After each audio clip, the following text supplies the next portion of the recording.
textuais, né? Dizia Laerte: não é fácil escrever a história do ensino em São Paulo, desde o estabelecimento dos jesuítas aos dias atuais, pois apesar da boa vontade de alguns estudiosos, estamos muito longe de dispor de elementos indispensáveis ao trabalho de síntese, a ideia de síntese, né? Síntese historiográfica. Não há legítima história sem certo criterioso levantamento de dados de toda a ordem e, infelizmente, no caso do ensino paulista, quase nada a esse respeito existe. Eu acho que ele pinta faz um pouco o colorido da tela. Se olharmos hoje retrospectivamente, é um conjunto muito interessante de ensaios interpretativos sobre o passado educacional em São Paulo, produzido por professores normalistas ou professores em faculdades de filosofia. Mas, por hora, basta dizer o seguinte, né, que professores vinculados ao Centro Regional de Pesquisas Educacionais de São Paulo, ou à seção de Pedagogia da Faculdade de Filosofia, Ciências e Letras USP, ou ainda aos antigos institutos isolados do ensino superior, localizados no interior do estado de São Paulo e que, porventura, nos anos de 1976 foram aglutinados, dando origem à Universidade Estadual Paulista. Esses institutos isolados do ensino superior eram basicamente faculdades de filosofia, ciências e letras mantidas por poderes públicos municipais, como em regime de outros. Ora, de onde vem essa pegada no sentido, e para onde vai também, essa preocupação em escrever uma história da educação num contexto inflamado que é este colocado pelo manifesto mais uma vez colocado, e pela tramitação da lei de diretrizes básicas, seguida de intensos debates acadêmicos e políticos? Bem, então, como disse, do CREP, do Centro Regional de Pesquisas Educacionais, vem da seção de pedagogia e vai para os institutos isolados do ensino superior. Basicamente, eu apontaria aqui Araraquara, Marília e, em alguma medida, Rio Claro. Bem, a proposta do Laerte Lopes de Carvalho, que diz respeito à retomada ou ao fortalecimento dos estudos históricos em educação, diz respeito ao seguinte: produzir um conhecimento histórico da educação com a finalidade de, entre outros, avaliar e intervir nas políticas educacionais de época. Em outras palavras, a história da educação serve para servir avaliações, empresas, né, de avaliação e intervenção nas políticas educacionais de época. Por consequente, então, fazem parte desse projeto nomes que hoje são respeitabilíssimos, né, que são autores de livros que, para concordar ou discordar, devemos ver, né? Casimiro dos Seus Filhos, Velho Casimiro, Eduardo César Gonçalves Antunes, Jorge Nato, vivo ainda nos dias de hoje, na casa dos 80 e tantos anos, e sempre mal notado, Maria de Luz Maria Obairá, ainda viva, Rivadavia Marques Júnior e alunos da seção de pedagogia. Ramos de Carvalho, então, nesse contexto, converteu-se em figura central na retomada dos estudos históricos em moldes tipicamente científicos e universitários, mas com aquela preocupação que uma história da educação serviria para servir a intervenções nas reorientações das políticas relacionadas aos serviços em educação. Eu vou ler para vocês, e eu acho que eu vou parar por aí. Recentemente eu ouvi um depoimento do professor Jorge Nagler, né? E ele dizia assim no seu depoimento: a minha experiência no campo da história da educação foi se sedimentando com um acompanhamento na biblioteca do jornal Estado de São Paulo, da tese do professor Roque Spencer Maciel de Barros, sobre Pereira Barreto, né, o médico socialista. Nesse passo ressalta-se incansável vigor e meticulosidade de Roque Spencer na elaboração do trabalho. Sedimentou-se mais ainda, dizia pela minha participação no grupo formado pelo professor Laerte Lopes de Carvalho para o estudo da história da educação brasileira. O professor Laerte, dizia Jorge Nagler, o professor Laerte Lopes de Carvalho pretendia que cada um de nós elaborasse um estudo sobre um aspecto da educação brasileira e julgava, isso é interessante, não fala em grupo de pesquisa, né? Mas a ideia, julgava que só um conjunto de monografias poderia, com o tempo, possibilitar a formulação de um quadro analítico teoricamente sustentável. Esse foi o primeiro recolhido em 2005. Jorge Nagel, como se sabe, é autor do clássico, né? Ou chamado de clássico, né? Educação e Sociedade na Primeira República, que foi a tese de docência em 2 volumes, produzida aqui em Araraquara, no ano de 1966.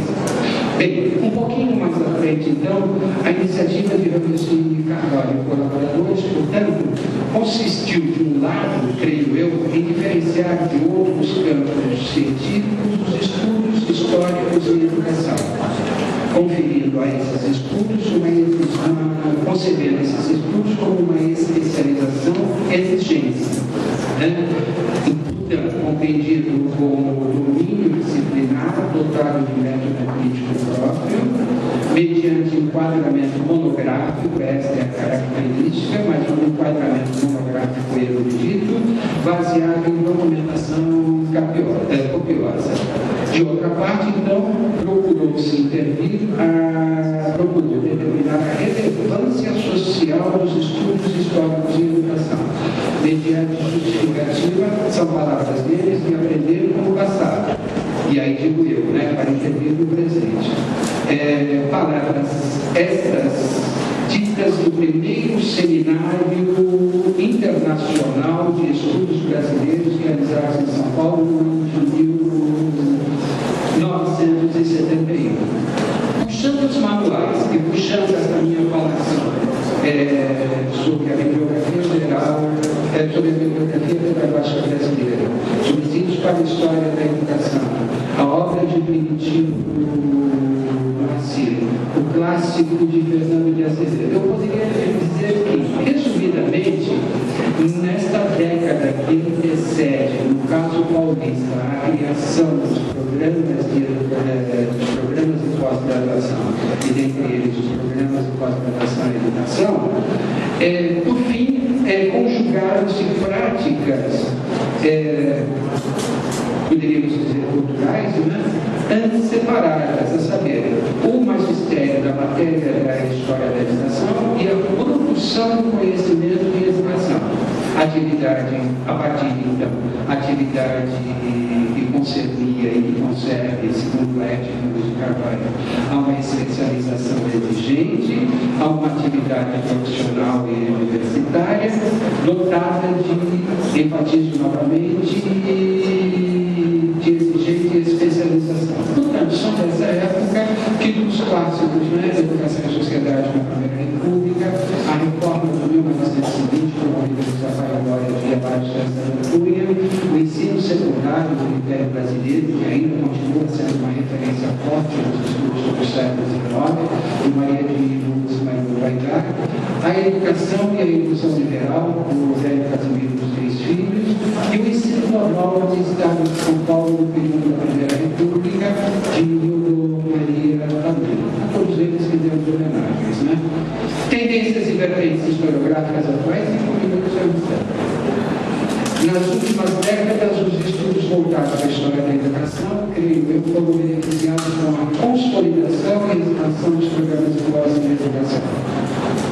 Inserta numa estrutura de ensino e pesquisa, a história da educação brasileira se consolidou como disciplina acadêmica, seja nos currículos de cursos de graduação e pós-graduação, e aí eu gostaria de chamar a atenção de vocês para o seguinte fato. Com isto, né, com esse ganho de autonomia, o campo do conhecimento, como disciplina de conhecimento dotada de métodos heurísticos próprios e objetos próprios, a história da educação, e particularmente a história da educação brasileira, se emancipou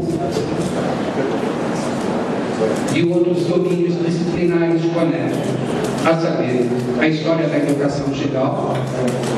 Esse é o primeiro momento da emancipação, do qual constava como apêndice, né, ao final dos capítulos. Emancipou-se da filosofia da educação, com a qual tendia a confundir-se com história das ideias sobre a educação, e emancipou-se também da sociologia da educação.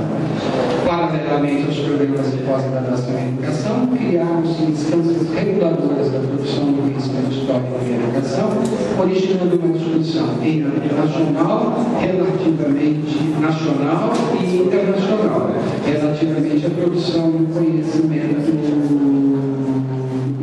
histórico e educação. Em síntese, o que eu poderia dizer dessa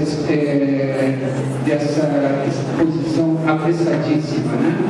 De uma parte, ao longo do tempo, diferentes sujeitos dos discursos acadêmicos empenhados na elevação do padrão acadêmico científico dos discursos educacionais contribuíram decisivamente para os seguintes aspectos: autonomização dos estudos históricos em educação enquanto domínio disciplinar, configuração de tendências e vertentes historiográficas, prolífica, isso já foi abordado pelo colega Luciano anteriormente, né? Prolífica exposição desses estudos, possibilitando, isso que eu gostaria de chamar a atenção, possibilitando discernir com clareza sobre as concretizações dos processos educativos e os discursos ou idealizações sobre a educação. Por fim, advento da teoria e prática historiográfica envolvendo debates de ordem epistemológica, ontológica e metodológica, ao colocar em circulação uma profusão de estudos teóricos de larga repercussão dos debates e dos dissensos acadêmicos. Sobretudo, essa é uma discussão interessante de ser levada a fundo, a alteração na concepção de fontes históricas e do uso do documento. Portanto, a crítica à noção do fato histórico como um dado objetivo e não como construção. Compreensão mais clara da escrita da história como prática social circunstancial. Peço desculpas pela dicção que eu falava no final, vou ser qual, e eu estava aqui com medo da net, então também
E o Fazenda era ajuda precária no Instituto de História Geográfica Brasileira, e por meio de um estudo dos arquivos do Instituto, ele vai tentar, ele fala isso, né, o objetivo dele, tentar resgatar essa grande personalidade do Alcoim, que estava esquecido na história. E Alcoim, então, quando ele veio para o Brasil para lecionar na escola brasileira, ele escreve os livros, né, os desenvolvimentos de engenharia brasileiros, e leciona coisas que hoje nós olhamos, então veja, quando eu falo de história da matemática, eu olho hoje para aqueles textos que foram escritos na época. Mas naquela época não seria, não existia essa área. Então hoje eu falo, isso aí nós podemos considerar que é uma história de matemática, mas em olhar retrospectivo. Um outro trabalho, né, que eu trago aqui hoje, é o de Castro, que vai fazer, que faz parte da ciência da obra Ciência do Brasil, organizada pelo professor Azevedo. E o Castro faz um trabalho sobre o ensino de matemática, e ele vai pegar várias instituições desse trabalho dele, século XIX, século XX, e vocês conhecem esse trabalho, então nem vou entrar nos detalhes. Mas o que é importante que é trazer aqui é que quando, na década de 80, ele foi publicado, ele disse, vejam só, que a escrita da história da matemática não fazia parte das atividades habituais dele. Então, ele não considera que ele fez como história da educação matemática. O que é muito compreensível, porque nessa época, na década de 80, essa área nem estava institucionalizada como área de ensino. Mas nessa mesma década de 80, a gente começa a ter os primeiros trabalhos, já em nível de pós-graduação, mestrado e doutorado, em faculdade de educação, ou mesmo na área de história, que começam a tratar essa história do ensino de matemática. Mas nessa época ainda, as pessoas, quando a gente olha a palavra-chave, não tem história da educação matemática, tem história da matemática. Então, ainda considerado como história da matemática. Aí nós temos aqui dois trabalhos, que são temas que a gente considera entre os primeiros, mas há vários outros, né? O da Maria Antonieta, que vai falar sobre o estudo da evolução dos universitários do Brasil e do Paraná, com ensino da história da matemática, e o Cláudio Pereira, que vai falar sobre o desenvolvimento da matemática superior no Brasil nesse período.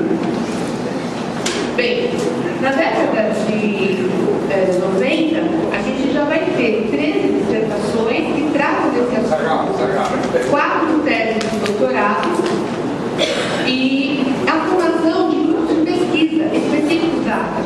Então, a gente começa a ver um movimento dentro das universidades, grupos falando de história da educação matemática. A gente tem vários tipos que eu poderia citar aqui, mas eu vou citar eles porque só um, e depois eu arranjo o coordenador. Mas vocês sabem que vai. Então, vejam, se na história da educação o processo foi do ensino da pesquisa, o que nós estamos percebendo aqui, que na história da educação matemática, o processo foi inverso da pesquisa para o ensino, o processo de institucionalização. E se atualmente, né, como o Luciano falou, se há diminuído o número de disciplinas da carga horária de história da educação, na formação de professores, na nossa área, nós estamos vendo começar a aparecer as disciplinas dos cursos de formação. Então, são movimentos contrários, né? Bem, mas ainda na década de 90, existe uma aproximação e uma discussão mais forte sobre a metodologia, uma aproximação com os referenciais da história. Por quê? Os trabalhos feitos até então nem tinham essa preocupação com de metodologia, falar da aproximação da história, falar de fonte, falar da casa da fonte, falar de documento, nada dessas coisas. As pessoas faziam história, muitas vezes descritivas, algumas vezes analíticas, mas tem essa preocupação de tentar discutir o referencial histórico, o referencial metodológico que estava sendo utilizado. E nessa década, nós vemos um movimento dessa aproximação e uma preocupação das pesquisas em tentar dizer de onde está falando, qual foi o referencial. E, além disso, alguns grupos de pesquisa começam a defender muito fortemente uma aproximação da história da educação matemática à história da educação. Então, essa mesa aqui hoje também não é por acaso, né, que essa defesa continua. O Miguel já falou desse texto hoje. Então, nesse texto, o Miguel e a Ângela fazem uma síntese dessa discussão que vinha ocorrendo, e a discussão pública, né, vai ter um texto só sobre isso, mas vai falar mais sobre a história da educação matemática. O Miguel e a Ângela vão pedir essa discussão. O Miguel disse hoje que ele talvez não fosse bem assim, porque ele colocou um papo na divisão de campos, né? E aí agora eu falo disso, depois. Bom, mas enfim, tem essa discussão, e aqui então se estabelece muito mais fortemente, né? Você vai fazer, o que você está fazendo? A história da matemática? Você está usando a história da matemática como ensino, ou você está fazendo a história da educação matemática? Então aqui, a gente já tem um campo que está estabelecido. Pesquisadores fazendo muitas coisas, né? Muitas dissertações e teses saindo. E nesse contexto, ocorre, em 2001 também, as novas diretrizes, que agora não são mais novas, de formação de professores da escola básica. Então, nesse período, a Universidade Federal do Rio Grande do Norte fez a reestruturação por causa das diretrizes. Então, na verdade, o final das diretrizes foi em 2002, mas em 2002, a reestruturação na licenciatura, e aí eu estou pensando a institucionalização na licenciatura, tá? Não na pós-graduação. Já estava pronta, e nesse currículo, nesse novo currículo da licenciatura, se colocou a disciplina de História da Educação Matemática. Que eu saiba, foi a primeira vez que uma universidade colocou essa disciplina no curso de graduação. Na época eu trabalhava lá, eu fazia parte desse grupo que fez essa estruturação para determinado grupo, e estava muito em voga a discussão sobre competências, e as diretrizes todas das competências. Nós vimos que a disciplina de História da Educação Matemática, ela seria uma articuladora entre os conhecimentos pedagógicos, os conhecimentos da pedagogia, né, e os conhecimentos da matemática. Ela então seria como uma disciplina articuladora. E dentre as competências que as diretrizes traziam como sendo esperadas nos professores, nós vimos que essa disciplina contemplaria, ela colaboraria para a formação dessas competências que são relacionadas a conhecimento de outras metodologias, ao conhecimento específico da matemática, compreender o processo de aprendizagem como culturalmente e historicamente, né, estabelecido, conhecer e dominar os conteúdos básicos relacionados às várias disciplinas. E, além disso, uma disciplina que poderia ajudar na proficiência da língua portuguesa, nas leituras, nas escritas, né? Manejar diferentes estratégias de comunicação e desenvolver-se profissionalmente. Então, veja, na época nós estávamos extremamente bem intencionados. Agora, como todo mundo sabe, o inferno está cheio de bem intencionados, né? Hoje, nós percebemos nesse movimento de inserção na história da educação matemática nos cursos de licenciatura em várias outras universidades. A Unesp, agora, por exemplo, nessa última reformulação que está sendo falando agora, está inserindo essa disciplina na licenciatura. Mas o que eu vejo que é necessário que nós conhecemos, e aí é necessário fazer uma pesquisa bem aprofundada, é que quando uma disciplina é institucionalizada, pegando o referencial de Foucault, é porque ela está entrando na rede de discursos de poder. Então, o que significa para nós, que estamos aqui discutindo, essa entrada? Nós vimos que a disciplina História da Educação, ela foi pensada também como uma forma de normatização. Ela tinha princípios axiológicos. O que significa a entrada dessa disciplina? Porque, veja, nós tínhamos um referencial de competências que agora já estão muito criticadas, as pessoas já não usam mais a terminologia, ou até falam, mas já existe uma crítica extensa sobre o conceito de competência. Mas nessa época eram os conceitos utilizados. Mas de qualquer forma, quais seriam, né, esses princípios de fundo, que princípios axiológicos estão norteando essa entrada da disciplina nos cursos de formação de professores? Quais as relações políticas que a gente tem? Porque, lógico, para entrar uma disciplina, outras estão saindo. E a gente vê uma diminuição da carga horária da disciplina da educação. Então, o que significa esse jogo de poder que está ocorrendo nesse momento e que nós, aqui todos, né, estamos colaborando para que ocorra? Então, me parece que é necessário uma pesquisa sobre isso. Então, a ideia está lançada, até porque não sou isso que eu quero fazer, não preciso ser senadora para fazer da gente. Então, é muito mais, foi muito mais uma reflexão do primeiro debate do que mesmo, como eu já disse, né, para uma análise mais sistematizada. Então, é isso. Obrigada.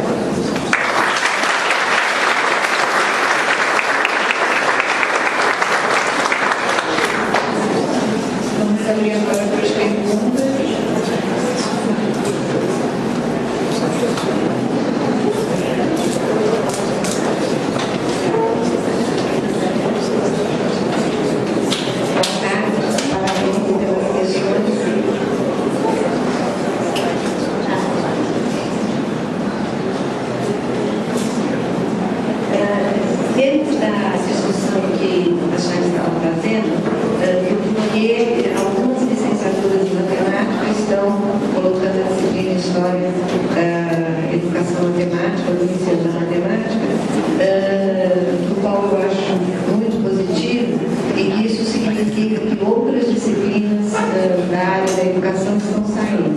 Será que não é porque a educação matemática ela tem toda uma estrutura, toda uma didática própria, psicologia da educação matemática, história da educação matemática, didática da matemática, e isso acaba contribuindo para a formação desse professor, ao invés de pedagogos que não têm essa inserção na matemática e de ensinar educação na área da matemática?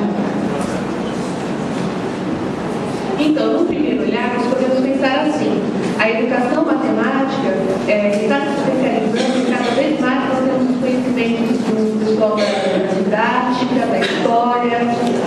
Por um lado, a gente pode olhar assim, mas eu acho que a questão é outra.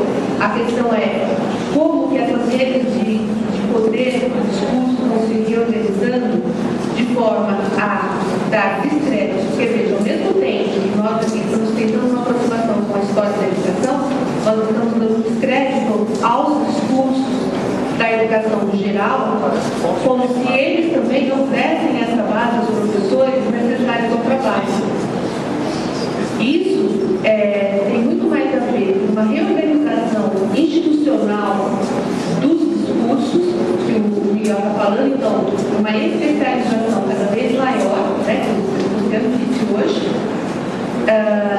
e aí nós justificamos como, não, então eu vou falar de didática específica da matemática, porque é lógico, então eu já estou falando do aluno que vai ter que chegar lá e fazer, que não é a maior parte das pessoas que dependem da receita, mas a gente usa o discurso da receita para justificar, na verdade, uma reorganização do campo, uma especialização e uma nova divisão disciplinar, né? Uma nova reorganização disciplinar que vai num sentido muito diferente daquele que o Miguel dizia agora há pouco, da indisciplina, da junção. Então, é importante, né, às vezes, a gente colocar em questão as verdades que a gente tem. E não é fácil para falar isso, mas estudar é mesmo. A diferença é que agora eu estou no departamento de educação e eu vejo a coisa do outro lado. Então, e aí, pensar, né, lógico que a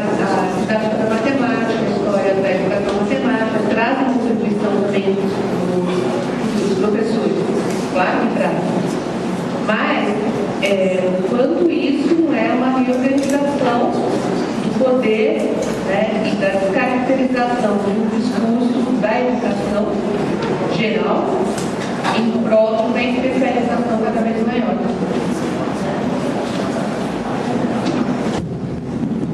Só para destacar, que eu acho que muitas vezes o desconhecimento mútuo acaba fazendo vários desencontros dentro dos alunos, né? E acho que de ambas as partes. Por exemplo, falo muito de pedagogo, eu sou pedagogo, trabalho na Faculdade de Educação. Nós somos mais ou menos 20% dos professores da Faculdade de Educação, no caso da UFMG, pedagogos e pedagogas, né? O resto tudo, todos os outros colegas são filósofos, matemáticos, físicos, químicos, geógrafos, enfim, os pedagogos são aqueles que menos participam da formação, muitas vezes, da licenciatura.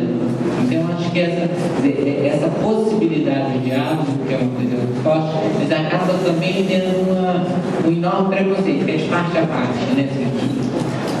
Muitas vezes é por mesmo desconhecimento. Nós não sabemos como funciona o departamento de matemática, como o departamento de matemática não sabe como funciona a Faculdade de Educação, e acho que isso muitas vezes acaba sendo ruim para a própria formação dos professores, né?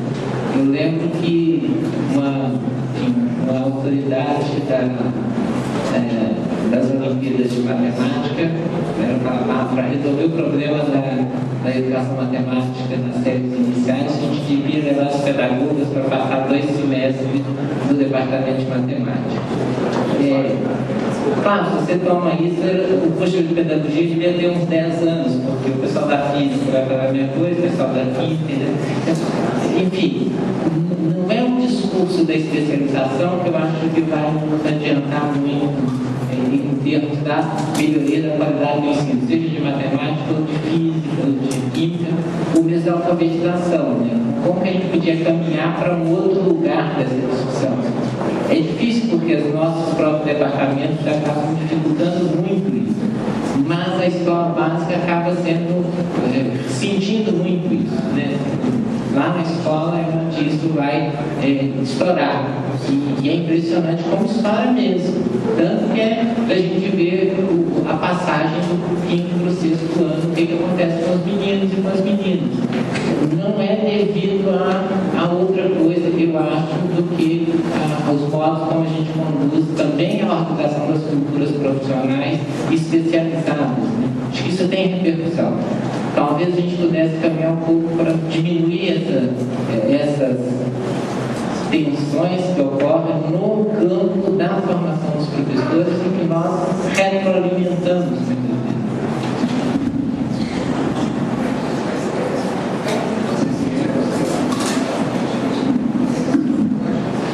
Você inclui as licenciaturas, é isso?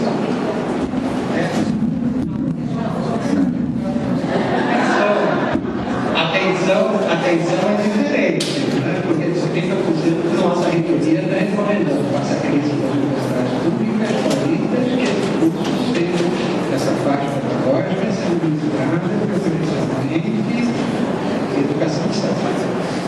Não é dele.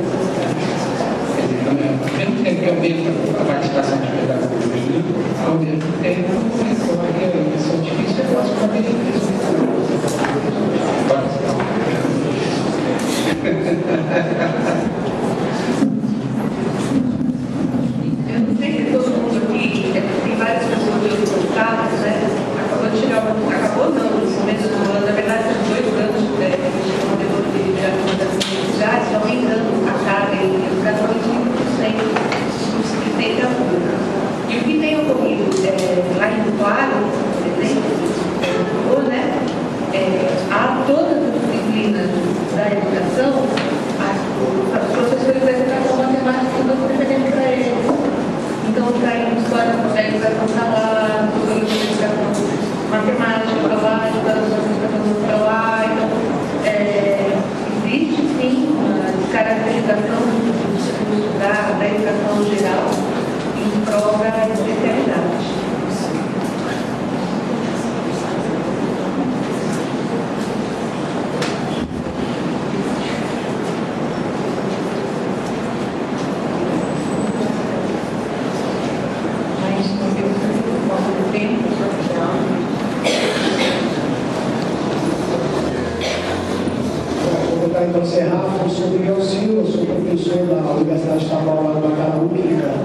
interior do Ceará. Em 2012, nós instituímos essa disciplina de História da Educação Matemática no Brasil, na licenciatura, e nessas relações de poder com a matemática pura, acabou que saiu uma disciplina de Psicologia da Aprendizagem. E assim, o que a gente consegue enxergar um pouco é isso, as disciplinas de conteúdo da matemática têm uma posição inarredável para ampliar os conhecimentos da formação de licenciados. Então, vamos fazer esse registro. E ao professor Faria Filho, eu queria colocar duas questões. A primeira, que ele pudesse falar um pouco mais da questão dos grandes contextos, para nos ajudar ou não nessa perspectiva de olhar o nosso objeto. E a outra questão é dessa perspectiva da formação fora da escola e do lar.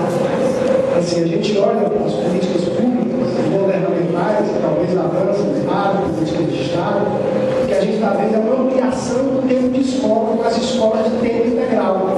Ou seja, é mais escola, mais tempo de escola e menos tempo de outros espaços sociais. Então, como é que está essa relação entre a educação fora da escola, no lar, por exemplo, e essa perspectiva da política pública que caminha para uma política de Estado de mais escolarização, de mais tempo de escola?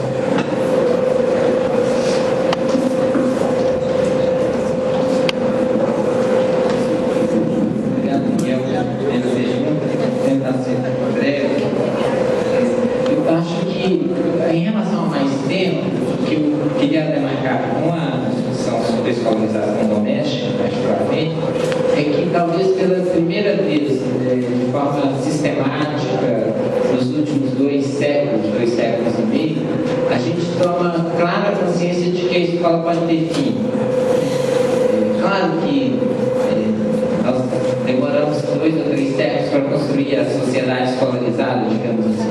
Mas o fato de ter milhões de crianças hoje, no mundo inteiro, né, que estão sendo educadas em casa, escolarizadas quase em casa, em alguns casos, mostra que a escola foi inventada e ela pode ser desinventada, ela pode deixar de existir. Eu acho que isso traz para a gente a possibilidade de fazer perguntas para a história da escola, inclusive sobre uma dimensão, uma história menos triunfalista da escola. E, nesse sentido, eu articulo com a segunda parte da sua questão, dizer, a gente pouco se pergunta o que se perde quando nós institucionalizamos mais as crianças. Ou seja, a ampliação do tempo da escola, que é uma dimensão fundamental da sociedade moderna, ela foi feita em boa parte dos casos para resolver problemas, para enfrentar problemas postos pela sociedade dos adultos, né? E pelas questões do trabalho, por exemplo. E nesse sentido, pensar que a escola pode não existir, tem que pensar nessa dimensão da escola, qual é o projeto societário que sustenta hoje, por exemplo, os processos de ampliação da escola para certos grupos sociais, enquanto outros grupos estão falando que não precisa de escola. Nesse sentido, é essa a questão que eu queria trazer, como que a defesa do fim da escola desobstrui, por exemplo, algumas visões da própria história da educação. Permite que a gente pense ou repense o lugar da escola no social. Eu lembro que quando a Merkel, né, a primeira-ministra alemã, logo que ela entrou, ela queria fazer mais creche. É uma das políticas fundamentais. O movimento sindical, sobretudo o movimento feminista alemão, nós não queremos mais creche, nós queremos mais tempo para ficar em casa com as crianças. Como pensar nessa questão dos projetos societários postos em curso quando a gente defende mais tempo de escolarização, mais tempo da escola, mais institucionalização das crianças? É claro que isso não implica em pensar, ou defender, pelo menos do meu ponto de vista, é que a escola não tem uma função social fundamental, inclusive de segurança das crianças, de guarda. Mas a gente talvez deixe de fazer isso tão naturalmente quanto se fazia antes. É claro que também uma outra dimensão que pode esquecer é que boa parte desses discursos, não todos, mas boa parte dos discursos da escolarização doméstica são extremamente reacionários, de volta ao passado e a um passado que não propriamente nos agrada, pelo menos não agrada a mim. questão de destituição do espaço público de um lugar importante na formação das novas gerações. Isso é uma discussão muito geral. Na outra, na questão dos contextos, o que eu queria chamar a atenção é que nessa renovação da própria história, no diálogo da história e educação, no diálogo com a história, com as outras ciências, a própria ideia de contexto tem sido revista. É muito comum nós encontrarmos nas teses e dissertações em História e Educação nos anos 70, 60, um longo primeiro capítulo de contextualização. Ainda hoje, na área de educação, outras áreas que não a história, ainda é comum você encontrar aquele grande contexto. É como se você estivesse criando um palco onde depois você coloca o seu objeto como a cena. Eu acho que o que a gente tem discutido muito é como que a produção do contexto tem a ver com a inteligibilidade do objeto. O que é necessário para entender aquele objeto, ou quais as questões que aquele objeto mobiliza. E o contexto, então, é uma construção. É uma construção, é uma operação historiográfica importante de produção do seu próprio objeto. E não há algo que você produz anterior ao objeto. Portanto, não tem mais sentido, acho eu, nessa perspectiva, aqueles primeiros capítulos que voltam da Grécia aos nossos dias, ou da Polônia aos nossos dias, que tende a ser muito mais um texto extremamente rarefeito e impreciso, que justifica o objeto, do que de construção do objeto. Então, essa eu acho que é uma discussão importante que tem acontecido no campo da história e educação, que eu acho que ajuda-nos a reposicionar a própria narrativa da história, mas não apenas da narrativa da história da educação, mas os próprios objetos da educação. Claro que no campo da educação, a leitura que se faz dos textos de história da educação, da pesquisa recente, o Carlos também estava chamando a atenção disso, da produção recente, não é tão profícua quanto a gente gostaria que fosse. Os textos clássicos das outras disciplinas, das ciências da educação e história da educação, os textos mais lidos não são de pesquisas recentes. Então isso também acaba por colocar a história da educação num lugar estranho na própria comunidade acadêmica de educação. Ao mesmo tempo que está falando da importância política da disciplina, a importância acadêmica dela nem sempre é reconhecida no campo da educação. Os textos, por exemplo, recentes, os textos produzidos a partir dos anos 90, não são necessariamente os mais lidos. Por exemplo, é impressionante a vitalidade nesse sentido de um livro como da Altaída Romanelli. Na 40ª, não sei que edição, é uma tese que não participa desse movimento, dessa narrativa que a gente está falando, que é o texto de Luan, um dos textos mais lidos, mais comprados pelos nossos colegas que dão aula na universidade, que indicam para os seus alunos, etc. Então, não sei se eu consegui responder, mas é isso que eu tinha pensado. Lembrando Maria Luísa Santos Ribeiro, que também best-seller.